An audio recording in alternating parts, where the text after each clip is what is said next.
দাঁড়াও দাঁড়াও, কিচ্ছু হবে না, সবাই যাবে, সবাই যাবে।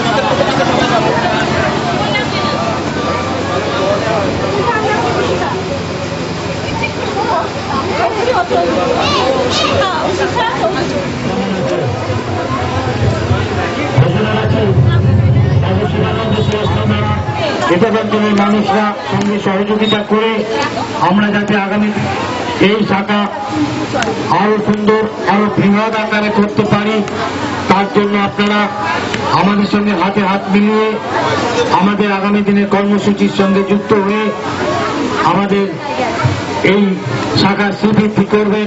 এটা উপস্থিত হয়ে আমাদের প্রথম বছর বস্ত্র প্রদানের সাক্ষী ভোট এবং আমাদের এই অনুষ্ঠানকে সুন্দর এবং সাফল্যমণ্ডিত করতে সাহায্য করুন। আমাদের ব্যক্তিত্বরা আমাদের উপস্থিত থেকে আমাদের বস্ত্র প্রদান উৎসবটা সুন্দর করে তুলবেন। সেই সমস্ত ব্যক্তিরা হচ্ছেন ভাটপাড়া পৌর প্রধান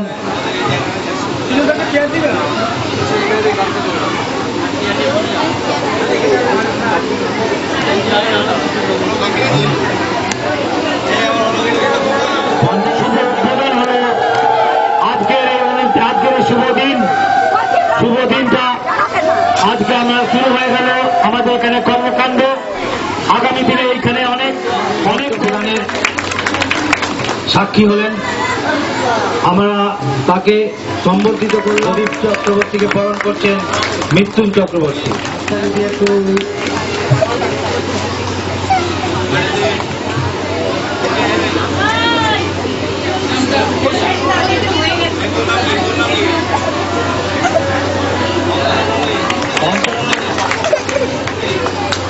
কর্মবিশ্বাস স্বপন মল্লিক,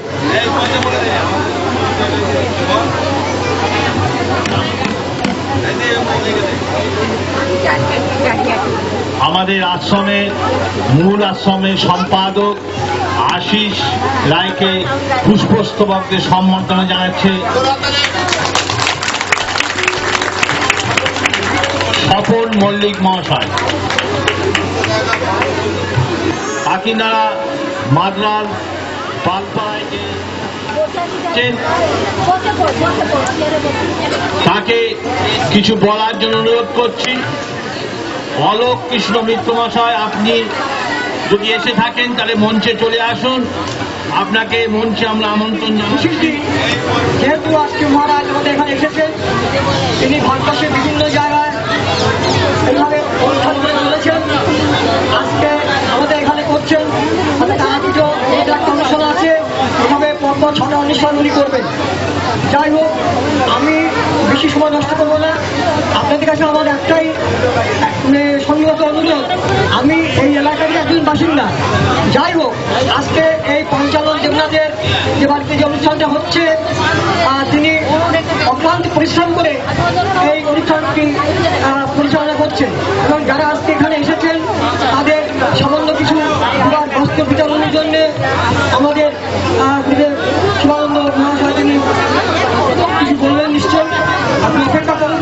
আর সবচেয়ে বড় কথা হলো, যে অনুষ্ঠানটা হতে চলেছে সেই আশ্রম যেন সবার কল্যাণের জন্য কাজে লাগে এবং তার সংস্কৃতি রক্ষার জন্য দায় দায়িত্ব আমাদের এলাকার সবারই থাকবে। এটা আমি বলবো, যাতে এই এলাকার মানুষের কোনো অসুবিধা না হয়, এই আশ্রমে কোনো অসুবিধা না হয়, সবকিছু লক্ষ্য রেখে আমি এই শিবানন্দ সেবাশ্রমে আসতে পেরে ভীষণভাবে আপ্লুত। দেখুন, সেবাশ্রম শুধু সেবাশ্রমই নয়, এটা সমাজের সব মানুষকে একসাথে নিয়ে চলার জায়গা। সেবাশ্রমকে আমাদের প্রথমেই মনে রাখতে হবে, এটাকে চোখের মণির মতো এটাকে বাঁচিয়ে রাখতে হবে। প্রত্যেকের ঐকান্তিক প্রচেষ্টা না থাকলে এই সেবাশ্রমকে বাঁচিয়ে রাখা যায় না। সেবাশ্রম না বাঁচলে পরে আমাদের যে ক্ষুদ্র প্রয়াস সেখানে চলছে, সমস্ত যারা সমাজে নিপীড়িত দরিদ্র প্রত্যেককে এই শারদীয়া উৎসবের প্রাক্কালে তাদের মুখে একটু হলেও হাসি ফোটাতে আমরা আমরা চেষ্টা করব এই বস্ত্র বিতরণের মাধ্যমে শুধু যারা সমাজে বড় লোক বা আমরা যাদের গরিব বলছি প্রত্যেকেরই তো শারদীয় উৎসব, সেই শারদীয় উৎসবের আনন্দ তো প্রত্যেকেরই দরকার। শুধু বড় লোকের কাছেই শুধু আনন্দ থাকবে, আমাদের গরিবদের কাছে শুধু আনন্দ থাকবে না, এটা তো হতে পারে না। আমরা সমাজে বাস করতে গেলে প্রত্যেককে নিয়ে আমাদের চলতে হবে। এবং আরেকটি মূল্যবান কথা আমি বলবো, এই সেবাশ্রমকে যদি চোখের মণির মতো আপনারা না রাখতে পারেন তাহলে কিন্তু পরবর্তীকালে বা পরবর্তী বছরগুলোতে আমাদের এই প্রচেষ্টা কিন্তু আমরা হাত ধরে রাখতে পারবো না। এই বলে আমার জায়গায় মঞ্চ করে আমরা সবাই আজকে উপস্থিত হয়েছি। একটু বলি, সেই জায়গাটা আপনাদের এলাকার গোপাল দেবনাথ, পঞ্চানন দেবনাথ, এনারা দুজনই এই বাড়ি সহ জমিটা আমাদের মূল আশ্রমকে দান করেন এবং এইখানেই আমরা এই শিবানন্দ সেবাশ্রমের যে শাখা তাই আমরা এখানে খুলেছি। আপনাদের সকলেরও সহযোগিতা চাই। ওনারাও যেমন সহযোগিতা করেছেন আপনারাও আমাদের সঙ্গে হাত বাড়াবেন যাতে আগামী দিনে এইটা একটা এই এলাকার দৃষ্টান্ত স্বরূপ শাখা হয়ে থাকে। তার জন্য আপনাদেরই সহযোগিতা আমরা কামনা। উপস্থিতির মাধ্যমে এটাকে সম্বর্ধিত করবেন। আমাদের মধ্যে রোজি বিশ্বাস এবং শান্তা চক্রবর্তী একটু স্টেজে আসবেন। রোজি বিশ্বাস, শান্তা চক্রবর্তী আসবেন স্টেজে। আপনারা দুজনে দুটো পুষ্পস্তবক এনাদের হাতে তুলে দিন। আশ্রমের তরফ থেকে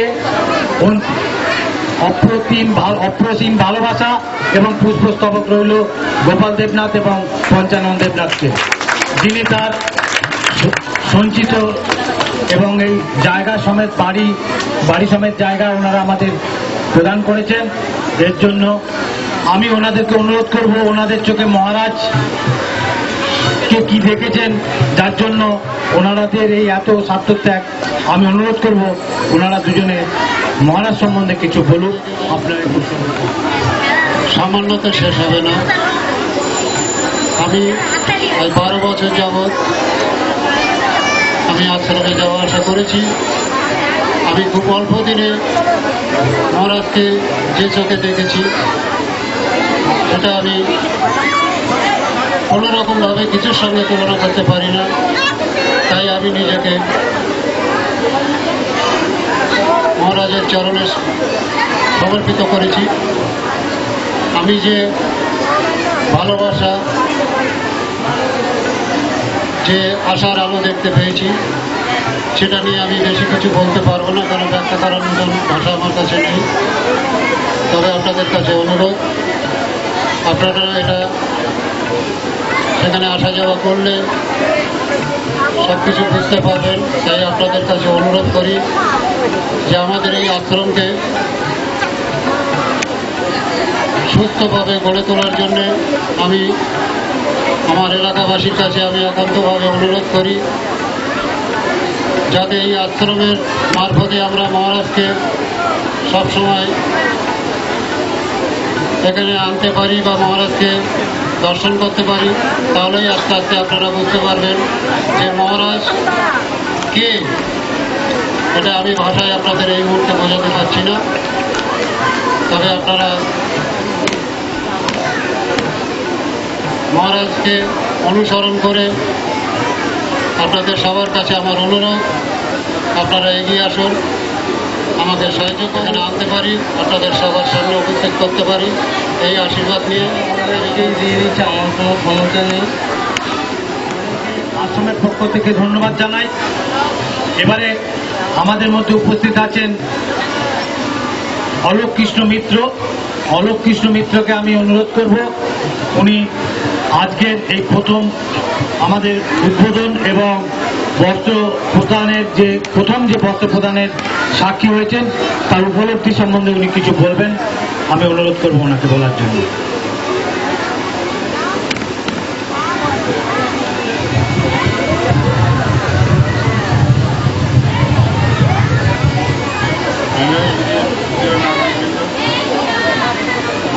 বলার মতো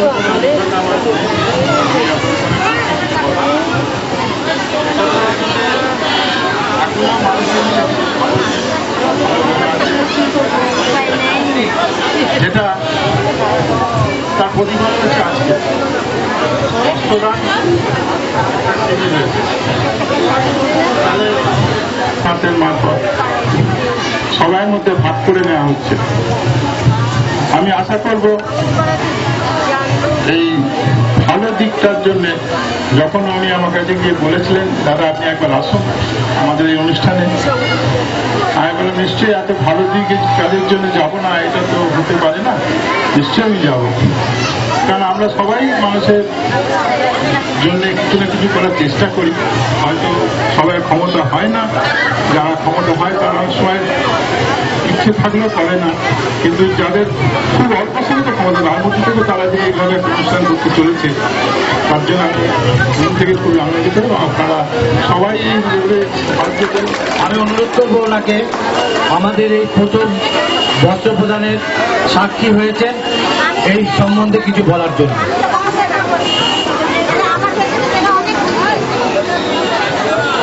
তাদের দিকে লক্ষ্য রেখে এবং আমার বাবার সঙ্গে যে যোগাযোগ বা আশ্রমে যাওয়া আসা, আমি যে অল্প কয়েকদিন গেছি তাতে আমি যা পেয়েছি বা যা আমার থেকে আমি আশ্বাস পেয়েছি বা আমার দিক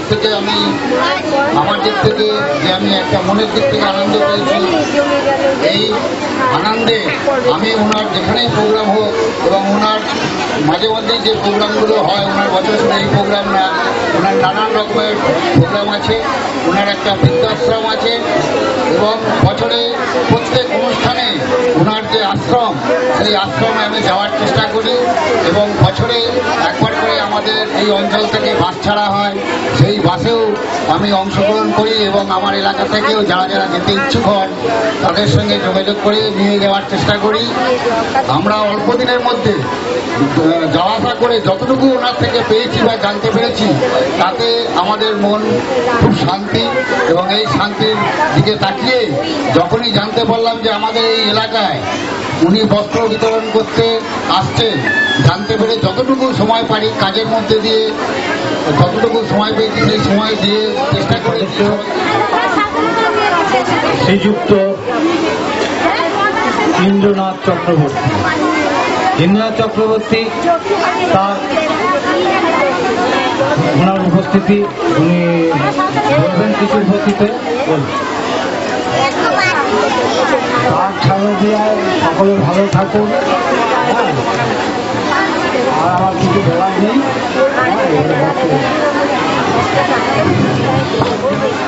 আপনারা সবাই আনন্দ করুন, এটাই আমি চাই। আর বাবার ইয়েতে আর শুনুন, আমার কাছে নারী পুরুষ সব সমান, সবাই আমরা বাবার পায়ে চরণে লুটিয়ে পড়েছি, অতএব বাবাই সেটা সিলেক্ট করবেন কে নারী কে পুরুষ। আমার চোখে সবাই সমান, তাই আমি সবাইকে ভালোবাসি, আদর করি। আর যখন সকালবেলা জানলাম যে নারায়ণপুরে আমাদের কর্ণর বাড়িতে এসব হচ্ছে, তখনই আমি ভাবলাম আজকে যেতেই হবে, এবং এদের সবার সঙ্গে আমার কতখানি মিল সেটাই আমি সবাইকে দেখাতে চাই। আপনারা সবাই ভালো থাকুন, সুখে থাকুন, আনন্দ করুন, ফুর্তি করুন পুজোতে। দু চার কথা বলছি। আজকে এই অনুষ্ঠানে আমরা যে সবাই মিলিত হয়েছি, সেখানে যারা এই বাড়ি বা এই জায়গা আমাদের মূল আশ্রমকে দিয়ে দিয়েছে তাদের নাম আপনারা শুনলেন। তার সঙ্গে দুজনের নাম না বললে খুবই খারাপ লাগে। তারা হলো কর্ণ বিশ্বাস, প্রতিমা বিশ্বাস। তাদেরও অত্যন্ত সহযোগিতা আছে এই আমাদের এইখানে আশ্রম গড়ার মূল জায়গায়। তাই আজকে প্রথম বস্ত্র বিতরণ অনুষ্ঠানে আমরা এসেছি, খুব ভালো লাগছে। এখানকার এলাকার সমস্ত মানুষ আমাদের সঙ্গে সহযোগিতা করছে এবং আগামী দিনে এই শাখায় যাতে আরো শ্রীবৃদ্ধি হয়ে আমরা আবার এখানে আসতে পারি, সমস্ত অনুষ্ঠানে সকলের এলাকার সহযোগিতা পাই, সেইটা আশা রেখে এবং এলাকায় যে উত্তরোত্তর আমাদের শাখা শ্রীবৃদ্ধি হোক এই বলে আমি আমার বক্তব্য শেষ করছি। একবারে বেঁচে তেমনি করে মাতিয়ে দে মা, তেমনি করে মাতিয়ে দে মা, যেমন মেতেছিলে মাতিয়ে দে আনন্দময়ী, একবারে মেতে যায়। তাই আজকে মাদ্রালের আমার ঘরের মানুষরা ছেলে বলে নাতি নাতি যারা উপস্থিত হয়েছে সকলকে, এবং আমার পাশে এসে বসে আছে আমার ঘরের ছেলেরা এবং আমার ঘরের মানুষ সকলকে বলবো, মা শারদীয়া তখনই যখন সকলের মুখে সকলের মনে সেই হাসি, সেই শান্তির আশ্বাস বয়ে চলে। কিন্তু আজ ভারতবর্ষ বিশেষ করে পশ্চিমবঙ্গের ঘরে ঘরে শুধু দেখা যায় হাহাকার আর দারিদ্র, আর এই দারিদ্রতার শিকার হয়ে তারা ভুলে গেছে তারা বাঁচার সেই আগামী দিনগুলোর কথা। শুধু মনে করে যে দিনটা যায় সেই দিনটাই বোধহয় শেষ, বা কালকের দিনটা আসবে কিনা তারা ভাবতে থাকে। তাই একটাই কথা, আমি তোমাদের ঘরের মানুষ, সাধু মহারাজ ভগবান গুরু নই, আমি তোমাদের ঘরের মানুষ আর তোমাদের ঘরের মানুষই থাকতে চাইব।